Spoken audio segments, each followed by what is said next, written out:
মাত্র ২ কিলোমিটার সড়ক আর একটি সেতুর অভাবে চাঁপাইনবাবগঞ্জ সদর উপজেলার ৩টি ইউনিয়নের প্রায় ১.৫ লাখ মানুষ বছরের পর বছর দুর্ভোগে দিন কাটাচ্ছেন। কাঁচা সড়ক, কাদা আর বিচ্ছিন্ন যোগাযোগ ব্যবস্থার কারণে থমকে আছে জীবন জীবিকা। পিঠালীতলা বাগানপাড়া থেকে বিস্তারিত জানাতে যুক্ত হচ্ছেন প্রতিনিধি মোহাম্মদ নাদিম হোসেন।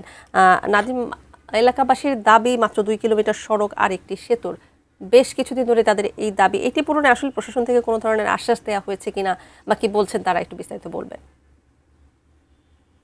তানি, আপনাকে ধন্যবাদ। আমি এই মুহূর্তে দাঁড়িয়ে আছি চাঁপাইনবাবগঞ্জ সদর উপজেলা পিঠালীতলা বাগানপাড়া কাঁচা রাস্তার কাছেই আর কি।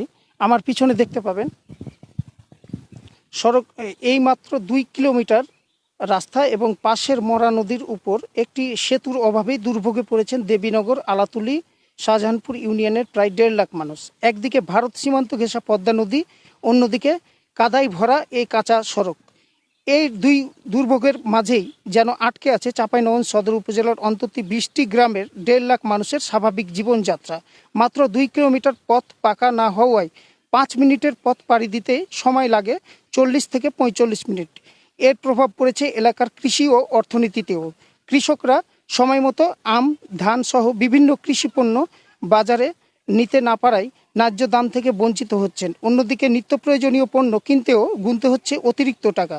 সবচেয়ে ভয়াবহ পরিস্থিতি তৈরি হয়েছে জরুরি চিকিৎসা ক্ষেত্রে। প্রসূতি নারী এবং গুরুতর অসুস্থ রোগীদের গাড়িতে নেওয়ার সুযোগ না থাকায় খাটে করে হাসপাতালে নিতে হয়। স্থানীয়দের দাবি, চিকিৎসা সেবা সময়মতো না পাওয়ায় গত কয়েক বছরে অন্তত ২০ জন প্রসূতি ও সাপে কাটা রোগীর মৃত্যু হয়েছে।